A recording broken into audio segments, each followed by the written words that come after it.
Good evening, everybody. Welcome to the OM System YouTube channel. Lovely to see you all. Got lots of people out there. Welcome to this latest episode, which is all about focus.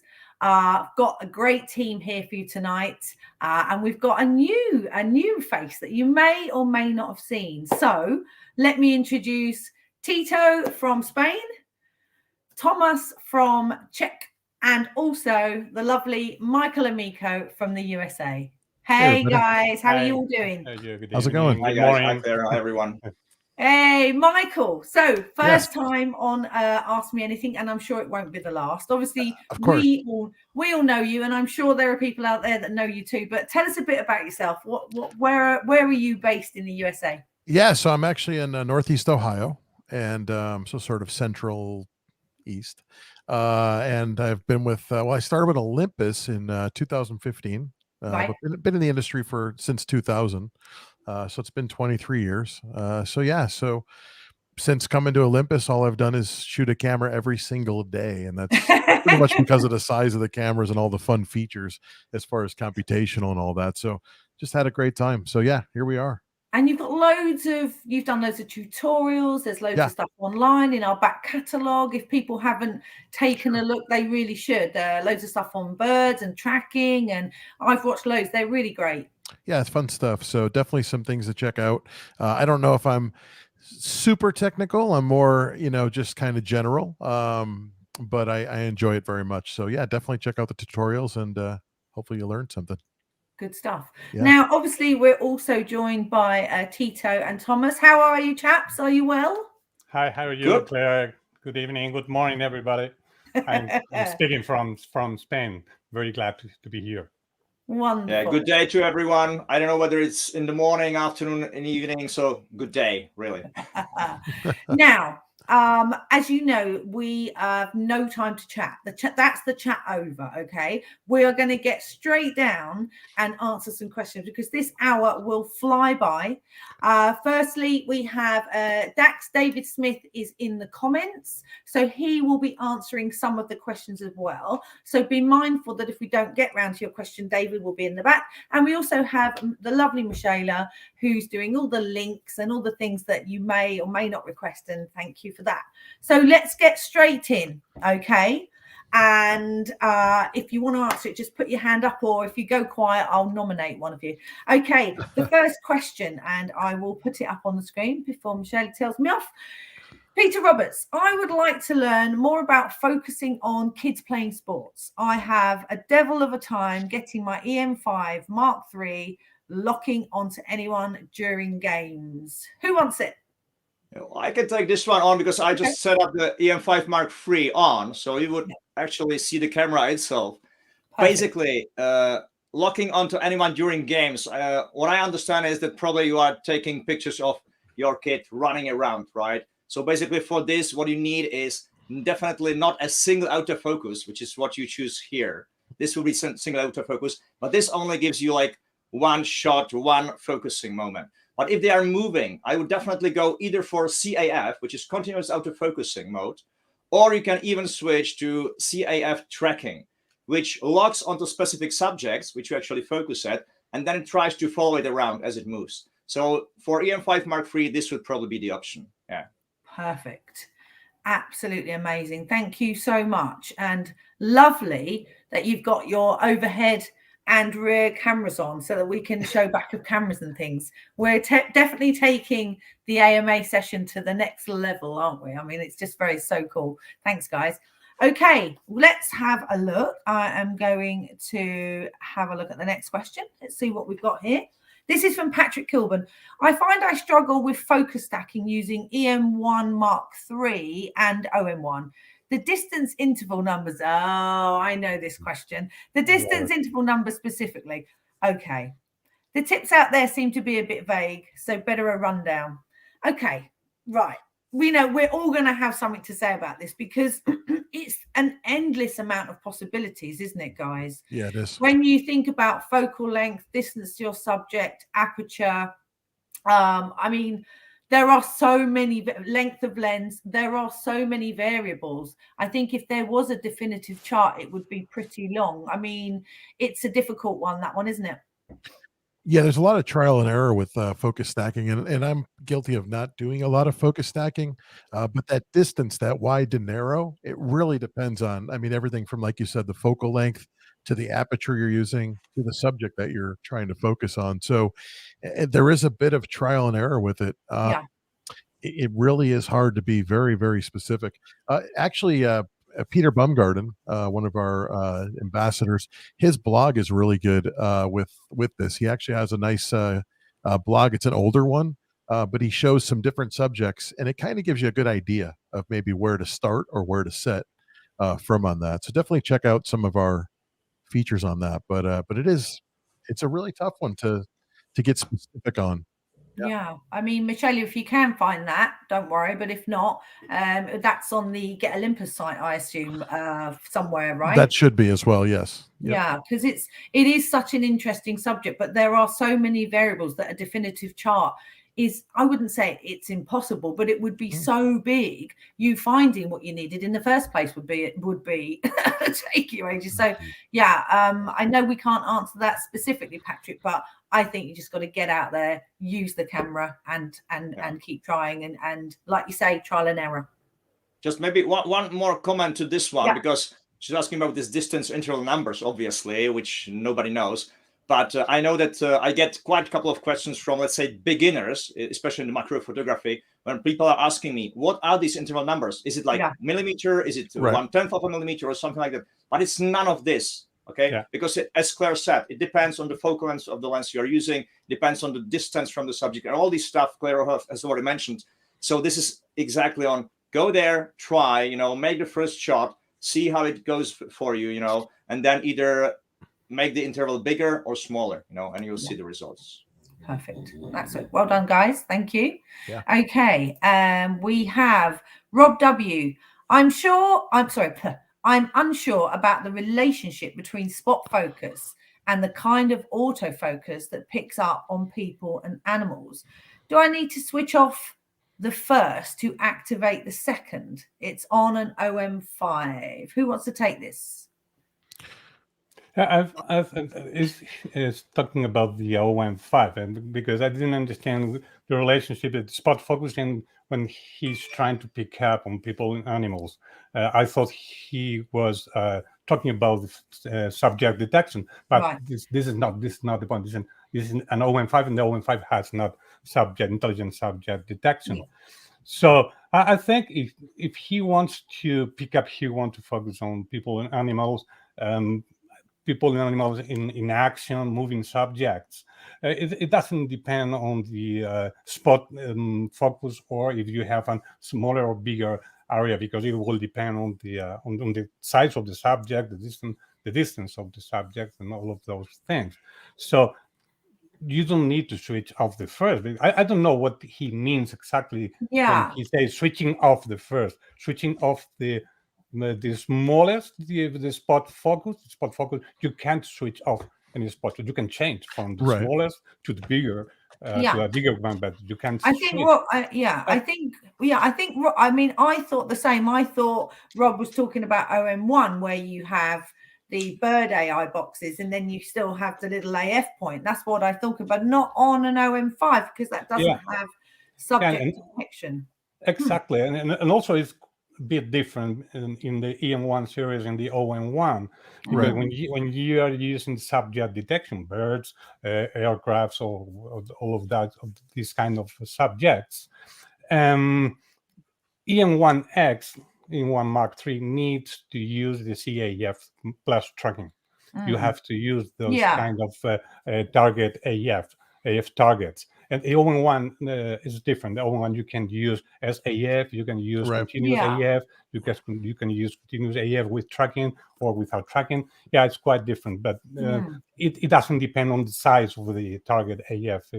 is different between EM1 Okay. series and the OM1. The OM1 Okay, is Rob. more Yeah, so powerful Rob, in what I that would case. say is we're not 100% sure what your question is, because as I said, the people and animals thing. So maybe if you want to put another comment in, we could come back to it if we get time. So anyway, Actually, Claire, sorry to yes, interrupt. go on, Thomas. Thomas, go on. Yeah, maybe if I can just again switch to my monitor. I've got like a picture of two faces here, and basically, I think what Rob is mentioning is that he probably wants to know that how to switch, or why do you need to switch this kind of, let's say, shape of the focusing point, focusing area, and if you can somehow connect it, in this case of OM5, to people's detection. Well, basically, you cannot. You can either switch to, for example, face detection, which you would do in the control panel here. Yeah. So you will switch to, for example, intelligent focusing, face detection. In that case, you see that the camera automatically and immediately detects the faces. Yeah. So basically, then you just press the trigger and you get it perfectly pinpoint sharp. But then, Maybe if the faces are, let's say, far from each other, then obviously you will need to focus on one of them. But then, if you are focusing at different subjects, not faces, then what you do is what I've just shown recently, a few seconds ago, and that is you choose a different type of focusing point. You turn off. You would rather, in that case, turn off the face detection. Yeah. And then, if it's different subject, for example, you'll be focusing the cameras here. Then you just move the focusing area wherever you want to position it, and then press the trigger, and that will be it. Because as Martin said, OM5 does not have any animal detection. No, so exactly. Face detection. Okay, well, I think that's it. Thank you. As I said, I think that's it. As I said, what threw us was the subject detection animals on the OM5, which we all know doesn't have. Anyway, okay, let's move on. Great stuff. The subject tonight is all about focus. So we are probably not going to be able to get around to the questions that aren't about focus tonight. But we will be putting links in, and we will be talking about other subjects later. We are going to try and stick to the brief. As I said, it's great that people want to know lots of things. Okay, let's go for this question from Wayne Ross. How can I get tracking focus to stay locked on a specific athlete when another similar athlete passes in between us? Okay, Mike, do you take that? Yeah, personally, what I would try is, this is where your continuous autofocus sensitivity will come into play a little bit better. It only works with continuous autofocus, not with tracking. So I'd go to continuous autofocus and take your autofocus sensitivity down to -2, -1, -2. Try that.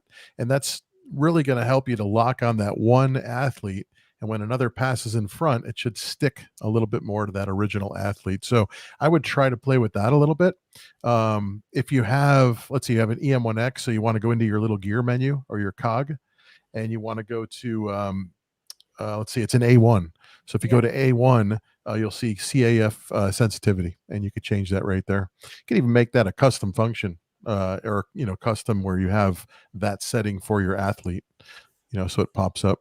So while we're on the subject of -2 sensitivity, let's talk about +2 sensitivity, because we're in the area. So I'm going to throw one out there. If you're using -2, because it means that you're going to lock on the subject, even if you have something in between you, what does +2 do, Mike? So +2 is a little bit different. Let's say you have, a squirrel coming at you on a log, and it's coming at you and kind of waving, going in and out. It's going to be a little more sticky on that type of subject. So a little more of an erratic subject. So they both kind of work a little bit differently. And then of course 0 is kind of standard, right? That's your normal. But I think the confusing thing about it is everybody thinks that plus is going to be more sticky and minus less sticky, and kind of generalize it. And of course they use it for tracking, but really it's just for CAF, and it's to make that a little bit more sticky. So amazing. Good guys. Fantastic. Hope that helped, Wayne.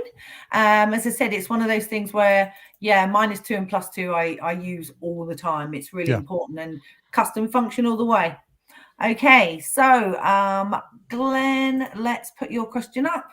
Glenn, Titanic, what a great name. Using the OM1 and 100/400 with a 1.4 teleconverter CAF with SH2 at f9. I get an orange dot with F in viewfinder, meaning focus accuracy warning. Is this why my images look soft? Who wants to take this? Guy? I'll take it. Yeah. So I just learned this. Yeah, we literally just learned this. didn't we? Yeah, because I don't use my teleconverters as much on that 100 to 400, partially because of this actually. So with SH2 specifically, when you add that teleconverter, you're basically starting at an f9.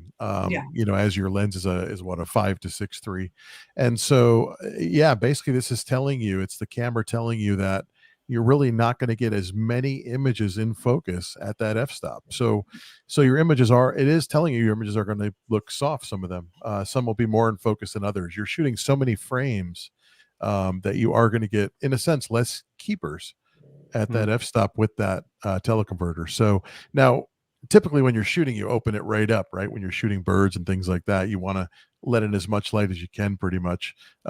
So without the teleconverter, you won't see that. But yeah, once you add that teleconverter and you get up to that f-stop, you're going to get that warning. So it's just telling you to expect, you know, a little bit less keepers in your images. Yeah, So, and it's a fabulous question because we discussed this earlier, and David Smith said to us, and Martin and I don't know about you, Thomas, but I'd never even seen it before. I think sometimes not so far. Yeah, me neither. Yeah, I don't think I shoot at f9 specifically with those combinations, so I probably haven't noticed it. But yeah, I couldn't. Yeah, something I'm going to look for. So actually, a really good question, because it's thrown up a good conversation between us guys, and something we'll certainly take forward. So Glenn, hope that answers your question.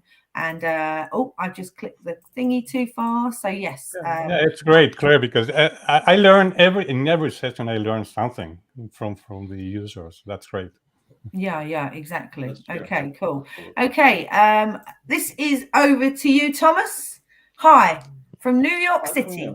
I have the OM1 and use back button focus when using CF or CF with tracking and bird detection. So do I need to continually hold the AF button for the camera to focus? Well, basically, yes. I mean, because if you take how the shutter release button functions, it basically, during the half pressing, it does two things usually. It focuses, that's one of the functions, and second function, it basically measures and logs the exposure, right? By assigning the focusing to a different button, it can be the one on the back, for example, but it can be any other, which is let's say customizable. That way you are actually splitting the function of the release button to two buttons, right? So you normally are used to press or half press the shutter button to actually keep continuous focusing or continuous focusing with tracking. So you need to do exactly the same thing with any other function button that you assign to focusing. So yes, you need to hold it. You cannot just like press it and then leave it and expect the camera to focus. This is not possible, even though it might be nice, but I don't know what the functionality of it would be. But yes, you really need to hold it pressed. Perfect. Good stuff. Thank you for that, my lovely. That's brilliant. I am just looking down. Oh, there's lots and lots of questions coming in. Keep them coming in. We'll answer them as quick as possible. And hopefully, we can. Okay, so Gustav, we've just told you, we just explained the AF sensitivity. So hopefully going over those two things at the same time helped you. And then you can play with it. But as I said, it's really interesting that the sensitivity is very important to use. So if you haven't, you should be getting out there and trying it. Oh, okay. Let's have a look. This is for you, Tito. Yep. Says, when trying to be as far from focused as possible, the final image is more focused than what I saw in the eyepiece. What can be the reason? Yeah, I can understand that if I don't know if she or he is seeing different focus, different sharpness, different detail between the eyepiece, the viewfinder, and the final image. It's because maybe he or she needs to correct the dioptrics on the side of the viewfinder. Yeah. In the viewfinder, you have inside you have a wheel, and you can correct, you can adapt. If you are using glasses, for example, like I'm using, if you are using the glasses, you can adapt the viewing on the viewfinder with glasses or without glasses. If you are using glasses, usually and you don't correct that, probably you are not seeing, you are not watching well, and the you see the image in the eyepiece, you see a little bit blur, and the final image is really sharp. That maybe that's the reason. I mean, I have to use the diopter on the back because I don't want to wear glasses. I want my eyepiece to touch my face. And so because I wear glasses normally, I find that they restrict me when I take pictures, you know, so I use the diopter all the time. So my camera for everybody else would look pretty blurry, I'm sure. But yes, love me to bits. Whose name? One final comment, Claire. Because our viewfinder, the viewing distance is great, and you can work with the glasses without any problem. That's right. In my case, for example, I prefer to work without the glasses. So I prefer to work with naked eye. So I have the viewfinder corrected to my viewing, because if in that case, if I correct the viewfinder and I use the glasses, I will see the image in the viewfinder blurred. That's why. Me too. Yeah, one easy way to do it too is just look at all the writing in your viewfinder and just adjust it so that becomes sharp, and then you'll know that you're pretty sharp there. Exactly that. Good tip. Thank you very much. Okay, we're going to go on to a lovely comment from Cheryl Checkman. Says, I'd like to know how exactly to use Starry Sky AF. On a recent trip, I was unable to access it. I used back button focus. Does that need to be turned off? Okay, who wants to take this? Who's had a bit of time with Thomas? Are you all right on this one? Yeah, I'm just trying to turn the camera on. Yeah. Because this is the Starry Sky AF settings, basically. And I actually wonder why you could not get into the menu. This is what I understand, because you say that on a recent trip, I was unable to access it. And obviously, there might be some settings which disable using the Starry Sky AF setting. Like, for example, if you have the continuous focusing together with tracking and stuff like that, used, then you obviously would not be able to access the Starry Sky AF settings.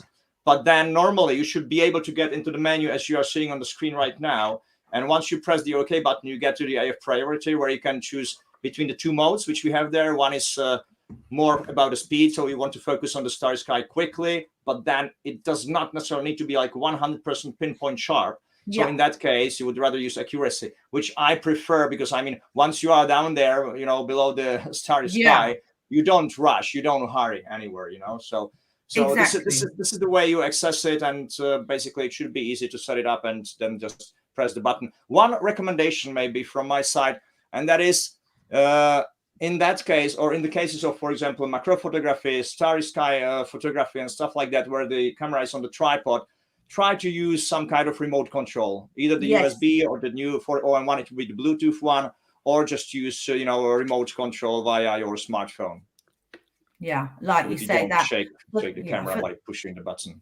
Yeah, that stuff, when it is desperate to have such a distance away and the focus needs to be accurate, any movement on that camera will obviously have an issue. But I've actually found Starry Sky AF to be brilliant, because I've told you before, I went out, did the Milky Way, came back, took a look at my images, nothing was sharp, and I'd manually focused, and it was obvious that my eyesight wasn't great, and I was really annoyed. So Starry AF for me was a godsend, because it's absolutely brilliant and it works. It really does work. So I suggested, Cheryl, that you try some of those settings, because that does seem maybe there's not something. She does say that she used back button focus.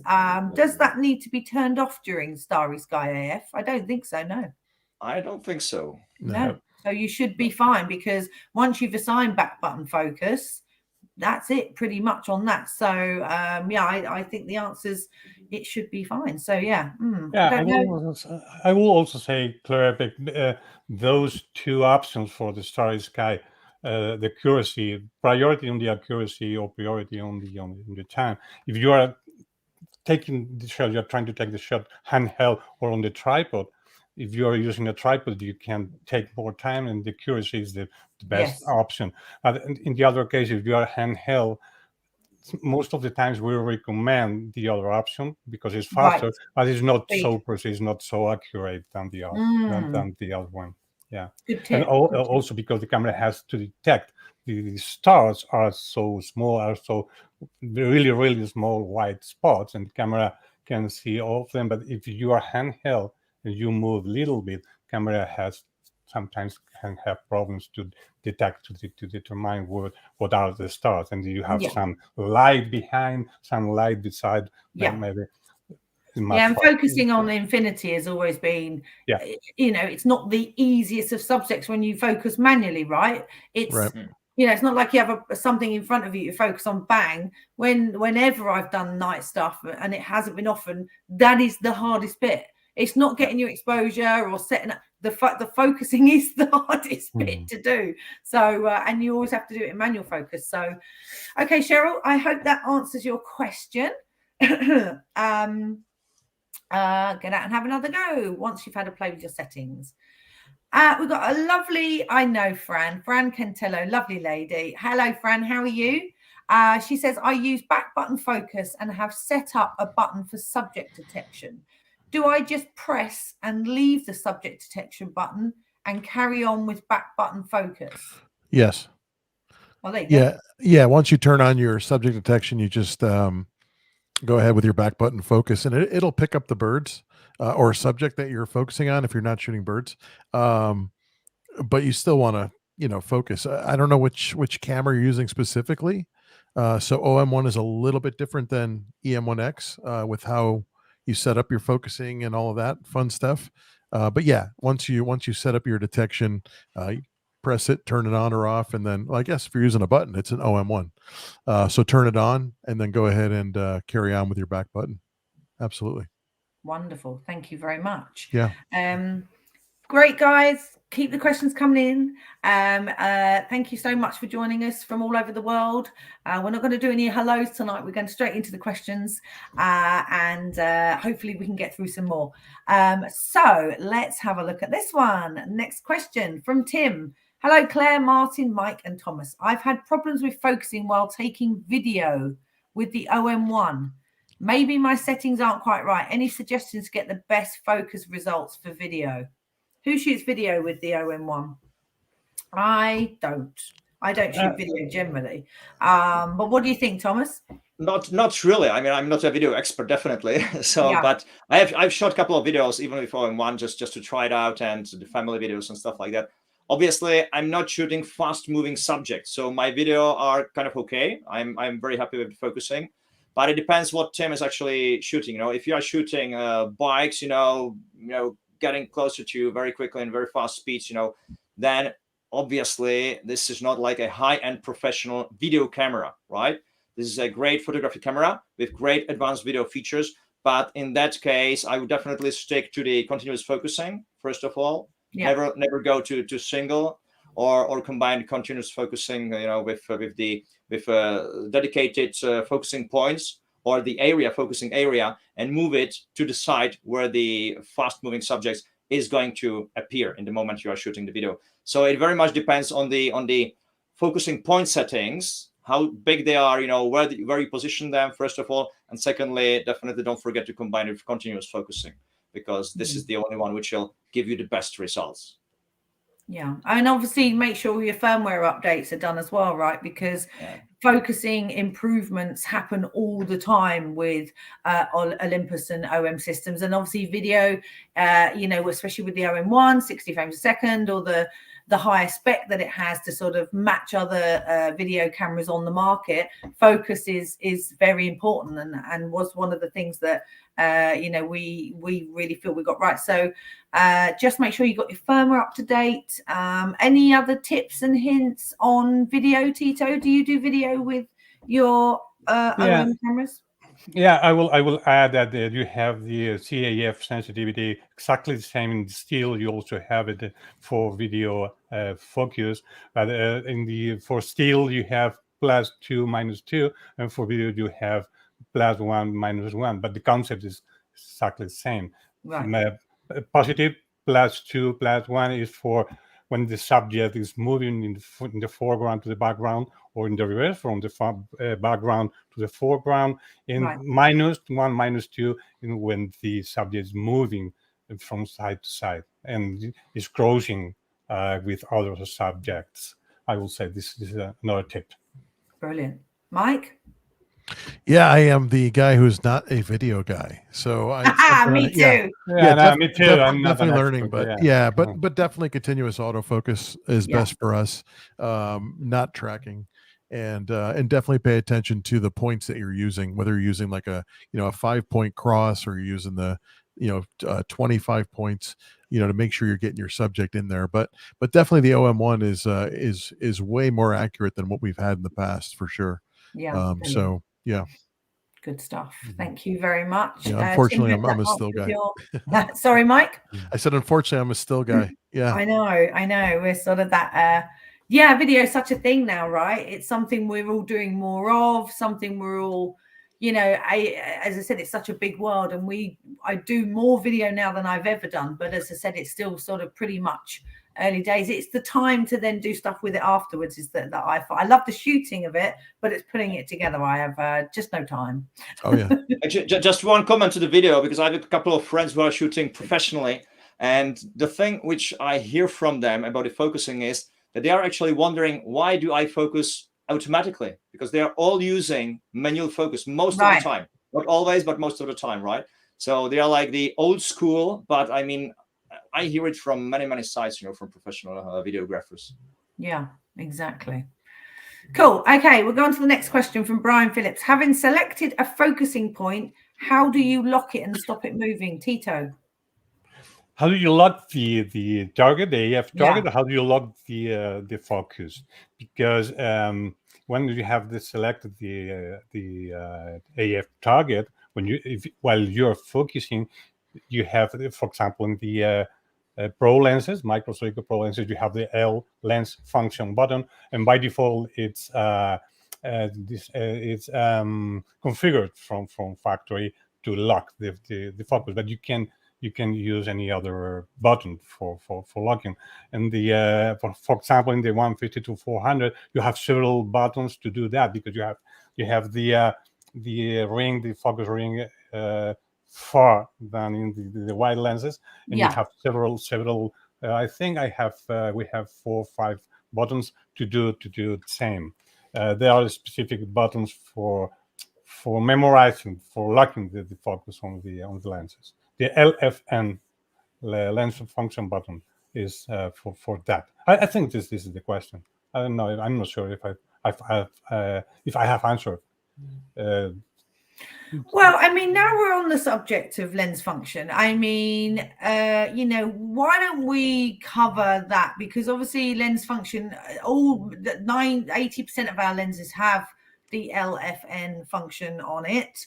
Thomas, you've got, you wanted to chat about this, and it's really quite interesting what you can do with the LFN button, and we've got a little bit to show you. So do you want to go through this, Thomas? Yeah, sure. I mean, basically, it's not just about the LFN button, which is on the lens. It's about all function buttons on the cameras. This specifically is taken from OM1, obviously, and these are all the, let's say, functions that you can assign to a specific button, whichever function button is. And basically, they are all treating focusing somehow, Yeah. So, for example, I mean, I'll just go briefly through them, because you can assign a button to switch to focus stacking quickly, to focus bracketing. You can, on the OM1, for example, on the back, you do have one button which is signed with the letters AF on, but obviously you can assign this function to different buttons, right? Yeah. You can simply assign a button to switch between AF, MF function, between autofocus, manual focus. Pre-MF, a great function, guys. If you don't know pre-MF and you are shooting a lot of macro and stuff where you are not using automatic focusing, then pre-MF actually measures the distance for you and actually logs this distance into the memory of the camera, which is a brilliant feature. Definitely, if you are not using it, please go and try it. Then obviously we have been discussing this kind of, let's say, subject and face detection. So, oh, sorry, I have switched. I was reading 2 tiny letters in front of me. I don't see that well. That's why I am wearing glasses. But no, that's not the face detection yet. It's the focus stacking, focus bracketing I mentioned. So I will switch to another page. And there we go, face selection. So you do have function button, which you can assign face selection or face and eye detection. Again, this is what we have just shown you. a few minutes ago, that you can actually not only let the camera detect the faces, but you can also switch between the two faces, because the camera can actually detect over 8 faces. So if there is a group of people, you have the let's say face detection turned on, the camera will detect all of them. But obviously, as not all of the people are standing in the same distance, you need to tell the camera which face you want to focus at. And you can do it 2 ways. You either switch the face detection off totally, and you just move the focusing point to a specific face, or you do it more automatic way, and that is that you will choose via the front or back dial, the raw dials, you will choose one of the faces you want to. Then there is the subject detection already mentioned. So you can assign one of the buttons for simply switching between the subjects, whether you're shooting birds, mammals, cars, motorcycles, and other stuff. AF limiter, another feature, great feature. If you haven't tried yet, please do so, especially if you are shooting outside and your subject are quite, let's say, well distant from you, and there is still something on the background, like the mountains, a tree, forest, whatever, and you don't want obviously the camera to focus on the faraway mountains or the forest or the trees. You want to limit the focusing distance to, for example, 50 to 200 meters, where your animals that you are shooting appear. Then obviously AF area select is you can just select. Sorry, I need to switch to another display to show the last ones. And home position, peaking and focusing long. The home position actually is the one I wanted to shortly add to what Tito you said, because this is actually another way how you can, let's say, memorize the focusing point to the camera, and simply by pushing the OK button, you will always return to the let's say stored position of the AF button. So you can, for example, you move the focusing point to the, let's say, right upper corner, but then you want to quickly change the position of this button to the center. And if you have memorized the center position into this home function, then you just press the button, whichever it is. It can be function button, can be OK button, anything. Yeah, I mean, and there is a lot of options when it comes to focus. And so having depending on what it is you're shooting, like I love AF limiter. AF limiter means that you're not focusing all the way through the lens to get to the subject that you want, especially when you're on the longer telephotos. And so it means that you can get into focus really quickly. So setting up those distances on and using AF limiter is an absolute gem of a feature. If you haven't tried it, you really should. And like you said, Thomas, there's so much. Yes. I'm sorry. No, I just wanted to add, because when Brian is saying about focusing point, how do you lock it? I don't know if he's talking about the continuous AF and locking it with moving subject, or he's talking about landscape or something like that. And Thomas has talked about the pre-MF. I think the focusing functions in our cameras are really, really amazing, and you can configure so many things. You can configure so many. You can customize the camera in terms of focusing as you want. And the pre-MF is great for landscapers, because you can use the autofocus to define a distance for the manual focus, but you can also introduce that distance manually. So, for example, if you want to have a milestone here or had something in the foreground, and you also want to have the infinite focus, and you look for the hyperfocal, and it says 10 meters, you can introduce 10 meters in the pre-MF. That's memorized, and you can switch off the camera, you can take sandwich, take a beer, and when it's time for shooting, you switch on the camera, you go to pre-MF, and the focus is there. Yeah, exactly. And if you, I love the fact that you can measure the distances between the two and add them in the camera, and that's your focus limiter. It's very clever stuff. So yes, and I'm sure David did a video on it, maybe not, I can't remember now. But hopefully, Brian, we answered your question. We have got a question from Larry. When using focus bracketing to shoot macro, should you focus on the nearest part of the subject? Yes. So if you're bracketing, it's the nearest part. If you're stacking, it's the middle. And them are the rules, right? Because with stacking, it's an auto process. You put your focus point in the middle. And with focus bracketing, because it's more of a manual process, you put your focus point at the front, right, guys? That's correct. Yeah, that's right. In the focus checking the camera, you focus in a certain point, the camera will take pictures depending on the number of pictures and number of shots you decide. Camera will take 1/3 in front, 2/3 behind. Exactly. So yeah, so it's middle if you're stacking, bottom if you're bracketing. Nice and easy, that one. Yeah. Okay, let's have a look. Hope that helped, Harry. Dave says from Bismarck in ND. Is that Nevada? No, that would be NV, wouldn't it? Don't know. North Dakota. Oh, thanks, Mike. North Dakota, of course it is. Hey, Dave. Is the Olympus EE dot sight helpful for getting quicker focus with the EM1 Mark III and the 100-400? I mean, honestly, we have one of our guys. He's on Instagram. His Martin Abbas, his name. He's one of our end users, and he is the dream user when it comes to the EE dot sight. We did some birding events, and he literally doesn't, he shoots with the dot sight. So you have a much bigger peripheral vision, and you can spot much more easily. Have any of you guys used the dot sight? I go ahead, Tito. Okay, thanks, Mike. Yes. Yeah, I've used a bit, but also I feel the dot sight is useful. Mainly if you have if you're shooting it with a tripod, with a gimbal, and you have the camera in there, because handheld is really difficult. When you are working with long tele lenses, and you need to see the dot sight here, so the position is not comfortable. But if you're sitting with the tripod, with the gimbal, you can work with it much more easier. Okay. Well, I mean, my guy uses it with the dot sight to his eye and a couple of inches away, and some of his shots. Check him out on Instagram, Martin Abbas. Absolutely fantastic. Mike, you were going to say something, sorry. Oh, I was just going to say in practical use, I mean, the idea of the dot sight obviously is to be able to get a quicker line on the subject. If you have like an eagle nesting and it takes off, the idea is that you're trying to find it in that little viewfinder, and you can't with a long lens, right? So the dot sight is nice for doing that. You want to make sure you set it up correctly for the lens you're using. Sure. And but yeah, I don't use it myself, but I can see where it would definitely come in handy for sure. Oh yeah, it's a great piece. It's helpful because when you lose the subject from the frame, you don't need to zoom in, zoom out. Right.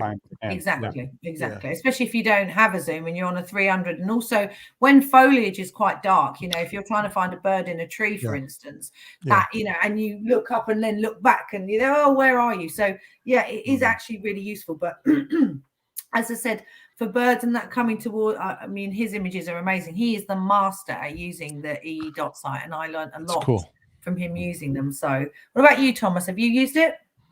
Yeah, I have. And I was just about to say that basically all of you who are watching us, if you have ever tried to use binoculars, well, let's say with long extension of binoculars, and try to find a bird flying on the sky, you all know it's very difficult to actually get it into the viewfinder, into the binoculars, right? And this is exactly what helps you to do it, because obviously the telephoto lens just gets you the very narrow angle of view. So to find the bird is very difficult, but the dot sight actually gives you much wider dots, so you just need to, let's say, keep the bird in the middle in this tracking cross, or how you call it. And basically that means that if you have it calibrated with the camera, with the lens, then it means that it's going to be on the sensor, so you'll get the shot. Perfect. But I recommend getting one, and I think they're less than €100, so really worth it. Okay, next question from Jan Dart. What setting aids manual focus on telescope for birds? Has anybody done photography on telescopes? Yeah, for telescoping. What you'd want to do here is you probably want to do focus peaking if you're doing manual focus on a telescope. So you want to go to your manual focus assist in your menu, depending on which camera you have. It's going to be in the gear menu or the autofocus setting in the OM1, I believe. Go to manual focus assist, set up focus peaking, turn it on. And I personally use red. in high me too. intensity. Mhm. Unless you're shooting fall foliage or something, you might lose it. But yeah, that would definitely help on a telescope, because you'll be able to see the bird and then use your manual focus to grab like the contrast, the areas of that bird will highlight red. And you'll Brilliant. know you're in Thank you. focus. Right. Yeah. Yep. We're going to get straight onto another question. Tito, Sure. this one is for you. On the EM5 Mark III, how to use the screen to choose a focus point area while keeping my eye on the EVF? Yeah, So, you can use the touchpad to select the AF point while you are using the viewfinder. yeah. But you have to activate. You have to switch on or switch off that Yeah. in the menu. I will help you would with in the recommend- menu, Tito. Here let's you have a look go, at the and menu. you So comment, this is- and I will Okay. do what you say. Yeah, Okay, EM5 Mark III. Yeah. So Well, actually, it's grayed sorry, out. I just realized that there are a couple of functions which are not, let's say, highlighted if you use HDMI connector, and this is exactly AF targeting pad. Yeah. That you will need a second camera in tandem to see the. That's great. AF targeting pad is the option, and I recommend to have this AF targeting pad option always on. Why? Because when you're watching through the electronic viewfinder and you double tap on the screen, you will switch on and will switch off that option. So in the menu, you only need to go once in a live, switch it on, and then you can double tap to activate and to enable or disable that option. Yep. And you have to make sure that you can use the finger to move the AF target on the screen. And you have to make sure that your touch screen is on as well, don't you, on the left-hand side, to make sure that the little touch screen button is active as well. Yeah. And you'll see you see the icon on the viewfinder. You see the icon when it's enabled or disabled. Yeah, brilliant. It works really, really well. So yeah, good stuff. Okay, guys, we're going to go straight into another question, and we are showing this question from Kathy Constantinou. Can you describe the difference in focusing between the different pro capture modes on OM1? Now, this is yeah, I mean, it's. Do you want to take this one, Thomas? Have you got an OM1 plugged in? Yeah, I'm just turning it on. Yeah, right. Okay, so let me switch the menu. So obviously, yeah, it is quite important because with I can do it for you. Okay. Yeah. Okay. Okay. Go ahead, and I will just switch it for you. Yeah. So pro capture first, and then we can. Sorry. Here we go. That's all right. And you guys all working in, I know Thomas and Tito, they're working in English cameras, and they usually got it in Czech and Spanish. So they're like, where is everything? Whereas me and Mike are just sitting back like, yeah. I'm like, there's Pro Cap. It's right there. Right. Pro Cap is also in Spanish. Pro Cap. Okay. There are some functions we do not translate. Pro Capture is Pro Capture worldwide. That's true. Okay, so let's start at the beginning. SAF and pro capture. Let's start at the beginning, maybe. Pro capture, yeah, that's good. Start there. Tito? Okay, sorry. I told Toma that I can drive my camera. Okay, the pro capture. The pro capture, you have two main options, two different options. Pro capture SH1 and SH2. In the EM1 series, we have Pro Capture high and Pro Capture low. That's the same. Basically, it's the same. But with Pro Capture SH2, you can capture up to 120 frames per second, and the focus is locked on the first picture. And the Pro Capture SH1, you can capture up to 50 frames per second. 50 shots per second, depending on the lens, not with all of the lenses, the pro lenses. You can have 50 frames per second. And in this case, with the Pro Capture, the fastest one is the 50 frames per second is continuous autofocus. So the camera will focus at every shot. It's the difference between Pro Capture SH1 and Pro Capture SH2, mainly frames per second and the autofocus mode. Yeah. So basically, the faster you shoot, you need to use SAF, and the slower you shoot, you're using CAF, right? But also in the menu, please, Thomas. In the menu, you can. Okay, sorry. One more beer, Thomas, please. You can configure the number of shots, the frames per second. 120 in one case and 50 in the other case are the maximum. You can select less number of shots. Yeah. Okay, I've taken the question down. So yeah, so I think that helps. Anybody got anything to add, Thomas? Thank you, Thomas. I'm sorry, Claire. You got anything to add? Are you got these? It's all good. Yeah, and Tito you covered everything. Okay. I mean, yeah, perfect. No, I use SH2 a lot. It works really, really well, and I'll just say that that 25 frames per second is plenty fast. Right. I mean, although we're on the subject of autofocus, like how many of you shoot 120 frames a second? I suppose when we're talking hummingbirds and things like that are so fast. But what you want is the camera autofocus to keep up with the amount of shots you're shooting, so it focuses every time, and your hit rate is great. And if you're shooting really high and you're on CAF and it's not picking every one, you're going to get a worse hit rate. So drop your shots of you, and then you'll get them all in focus. I think there are situations in the nature which you would definitely like to shoot maybe in at least 60, maybe even 120 frames per second.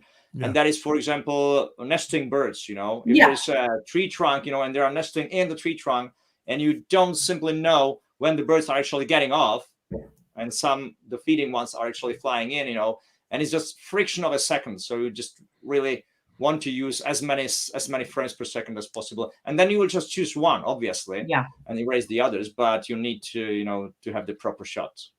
Perfect. Yes. Let me clear two more comments. Depending on the relationship between the number of the frames and the number of frames per second and the total frames in the buffer, you will have more or less time to react. For instance, because 120, 50 frames per second are so many frames that you probably will have the shot you want. And if you want to have more time to react, you need more time. For example, for instance, 18 frames per second, and if you select 35 frames in the pre-release, you have 2 seconds to react. That's great, because you can frame, you can focus, you can wait for the action, and when you see the action, you have 2 seconds to react. That's amazing.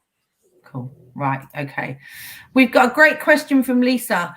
Lisa says, I've tried using spot metering for photographing the moon, and when using autofocus, my lens just hunts and never lands on a focus spot. Okay, firstly, spot metering in our cameras only measures 2% of the image, right? So should we be using spot metering for the moon? What do you think? Yeah, Mike? for the moon, you use spot metering. Right. Okay. Otherwise, it'll be a big even if it's blob. filling the frame. Even if it's filling the frame. Or? Otherwise, you'll have a white blob. So you are correct in using spot metering, but what's happening is you're probably using more than one focus point, and so it's hunting. So you want to use maybe a single point, and then grab that edge of the moon, and you'll see it lock right in.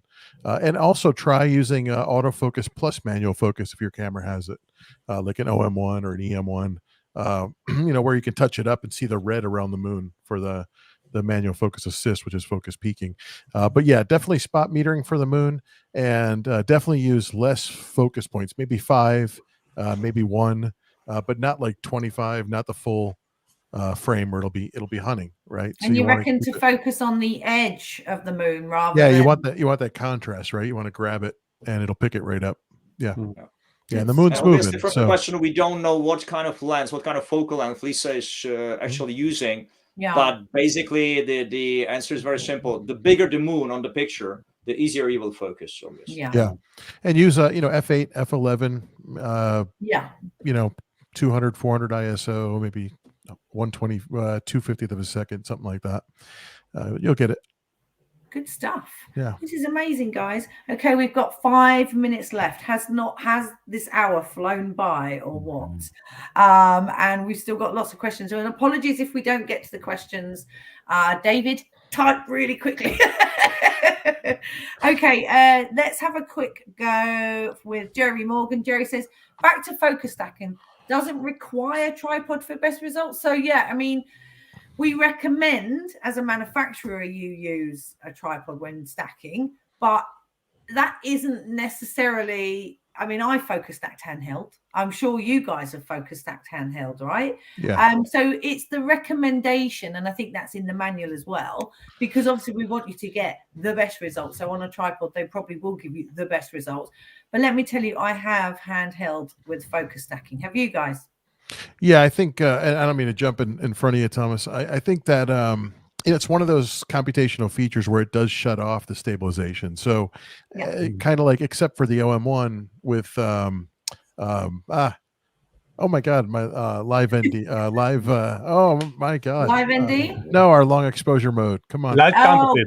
Yes, live composite. Yep. Why can't I? Okay. Anyway, live composite, same thing, except for on OM1 where you have stabilization.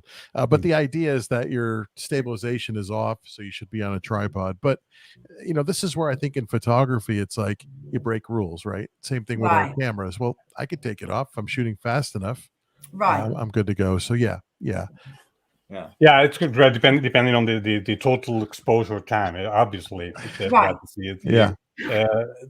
A couple of weeks, 3 weeks ago, we were playing with how long you will with some friends, and we got a focus stacking with a total exposure time of 12 seconds. Wow. And it was incredible. I got just 8 seconds, but a friend of mine shot 12 seconds handheld. And no coffee. Yeah. And going back to turning, the reason the camera turns off the image stabilization is because the image stabilization is a motor, and that motor has a tiny vibration in it, which moves. And obviously long exposures, this type of thing, any movement at all. And what we're trying to do is trying to eliminate any movement while you're doing that type of shot, right? Absolutely. Okay, let me say, because maybe the people are thinking that I'm crazy. It was with a 7-2-14 at 7 millimeters. It was not with the full length. Okay, that's it's important to clarify. Just one more comment. I think if a professional macro photographers are listening us right now at the moment, then they would probably say, because these are the ones they are shooting those extremely tiny, even microscopic worlds, you know, then in this case, tripod, heavy, steady tripod is absolutely the must-have. Turning off the stabilization and all this stuff, obviously, because then you are shooting like tiny ends, which have maybe 2-3 millimeters, you know, and you want to stack them, not stack them. You want to use the focus bracketing and then stack them in the computer later on. But in these cases, basically, because you want the ends to be perfectly sharp from the very head to the very, very end. And in that case, you are maybe splitting the end into maybe 500 images. So it's not just the 15 which the camera offers. But for myself, as I'm the amateur macro user, I would call myself. For myself, I mean, the focus stacking mode in the camera, built in the camera, is absolutely a wonderful feature. So I'm shooting, you know, beetles, flowers, you know, these are kind of big things, maybe measuring 5-10 centimeters. And in that case, I don't need a tripod. Totally not. You know? Yeah, exactly. Okay. Now we're going to run over because I really want to answer this very last question. And the reason I want to answer it is because I've been asked it before. I see it a lot in the forums, and it's also been asked 2 or 3 times in the feed. So even if we may run over a couple of minutes, I think it's a really important one. And we can all have a go with this one. So Laura says, with the OM1 and subject detection on, does the camera focus on the place where it detects the subject, or is it focusing on the green AF area point, right? Because this is a subject that's come up before. The white box comes up, bird detection, whatever, but your green autofocus target is still somewhere in the frame. So let's talk. Thomas, you've got the screen up. Let's go through. Which one takes priority when you have bird detection or subject detection on and an autofocus point? You can still see it, because it is a little bit disconcerting. You think, hang on, the focus point's over there, but my bird's flashing a white box around there, right? Yeah, exactly. I mean, this is a sample actually where you can see two birds. It's just a printed picture, guys. Don't mistake. You know, I don't care. I don't have these birds at my house. You know, as you can see, they are not even moving. You know, and one of them is actually catching the what is it, dragonfly. It's That's a actually a great picture shot. from one of our top ambassador. But anyhow, I just put it up on the wall here, and as you can see, basically the great. Well, let me just first of all let me move the focusing point somewhere else. I put the focusing point in the middle. In that case, you see that the AI, artificial intelligence detection, still detects the birds, but they are grayed out. I mean, the frames are grayed out. That actually means that it's not going to focus on any of them. So one condition that you need to do is that the focusing point, in this case, I made it this small, touches slightly one of the grayed out areas. As you can see, I'm just moving the focusing point from left to the right. And as soon as it touches it, then the grayed out area goes wide and it starts detecting the bird, even the bird's eye, which you can obviously set up in the menu to detect. And then if I press the trigger, obviously it would pinpoint sharp on the bird's eye. So this is the way how to do it. Obviously, in the situation like this, you don't want to move these, you know, tiny little, let's say, focusing targeting area, because it takes some time to get from the left to the right side. So what you do, you just make it bigger. You know, you use, for example, this one, which is much easier to move from one side to the left side. Or what you can even do, you can make, let's say, the less, how you call it, the focusing grid on which the focusing points is actually moving from one side to the other is quite big, because it has over 1,000 focusing points. Right. But you can make it, let's say, with the less points, so it moves more quickly from one side to another. Or what you can also do, you can actually create your own focusing area. As you can see, it's called C1 because I memorized it into the menu. And in that case, I'm simply switching very quickly from one side to the other. And you can see it focuses on the left one or on the right one very quickly. That's the cool thing I mean, this would be the way how to do it. And obviously, you can make it even easier. I will just switch to a regular mode so that the birds cannot be seen anymore. And you can make it even easier by assigning this to a certain button. So basically, you just push the button, and this big focusing area will be on the left side. You push another button, and it will appear on the right side. You simply memorize it. This is why you use all these kind of C1, C2, C4 memories, you know, to memorize the focusing points, the position of the focusing points, and so on and so on. So yeah, I mean, our cameras, I call them that they can do anything. They will only not prepare a coffee or a snack for you, probably. But from the photographic point of view, they can do anything. You just need to find all these kind of details, you know, and put it into use. Yeah, what I find is I shoot a lot in a marsh, Thomas, and so you know, for me, it's having that smaller point and being able to fine tune with the AI focus, you know, where that bird is in the bushes, and that's why I think we have so many options on the OM1. Is you know, you're not just relying on the camera to grab that bird, but you can take control a little bit and still use that AI detection. It's amazing, really is. And you, Tito, what's your thoughts on this? Yeah, I was going to say that this is an usual question from some users, because we have in the latest versions of camera, we have face detection and face selection, but we don't have that in the menu for subject detection. And this is the way we select the subject with the subject detection. And the difference between face and birds, or face and aircrafts and sports, etc., is when you have the white squares, the camera EM1X, EM1 Mark III, they go, if they find several bikes, for example, they will go to the, if you have all of the grid, if you have all of the AF targets, they will go to the closest to the center of the frame. But in the faces, it's different. In the faces, the camera will, if you don't select anything, the camera will select the biggest head. The closest head, biggest and closest. Yeah. Is most of the times the same. Good stuff. Wow. I mean, that was the hour. We ran over by 5 minutes, but I'm sure there were a few more questions. Some of them we'd already answered. I think we answered most of them. We've had a fantastic episode. Honestly, I've really enjoyed it. I always learn something new. And I think it's amazing. It's great that we all teach each other stuff as well. And I'm hoping that the viewers and our amazing OM system family have enjoyed it too, because these sessions are always great. We will be back again next month. It's going to be a monthly thing. You're going to see somebody new as well. So, and we're going to have lots of different TEs all the time. But for tonight, I'd like to say thank you to Tito, to Thomas, and to Mike for joining us. It's absolutely brilliant. Thanks, guys, for really appreciate your questions tonight. I hope you've enjoyed it. Absolutely. Thank you very much. Thank you. That's and good we'll seeing see you guys. you. Go on. Yeah, we'll see you again soon, right? Take care, everybody. See you soon. Take care. Bye-bye. Bye-bye. Have a good night.